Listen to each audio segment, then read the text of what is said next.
checkpoint, bag inspection at mas mahigpit na pagpapatupad ng seguridad ng mga estudyante ang ilan sa mga pagbabagong seguridad matapos ang bomb threat. Hindi nagpapapasok ng mga taong walang ID, ang mga kotse ay sinusuring mabuti ng garda sa bawat gusali ay iniinspeksyon ng bag na estudyante. Noong nakaraang linggo ay may balitang bomb threat sa universidad. Matapos ang masusing inspeksyon ng Manila Police District at ng UST Security Force ay napatunayang hindi ito totoo. Sabi ni Henry Villamel, ang Central Board Speaker, na naayon sa panahon ngayon ang matinding pagpapatupad ng seguridad sa loob at labas ng universidad.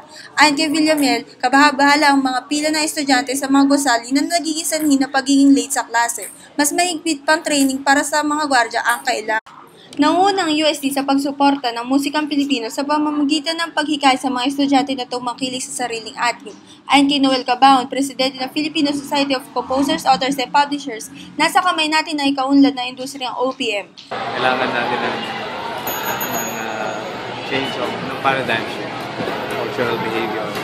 Sa Angelico Beato Gallery naganap ang taon ng Ideas That Matter na may tema pang musika. Ito ay nilunsad para maengganyo ang mga kabataan sa musika Pilipino sa pamamagitan ng pagtakilik nito. Ayon sa PhilSCAP, malaki ang binabayaran natin sa dayuhang musika para sila'y mapakinggan dito. At dahil dyan, minimal lang napupunta kita para sa mga local artists.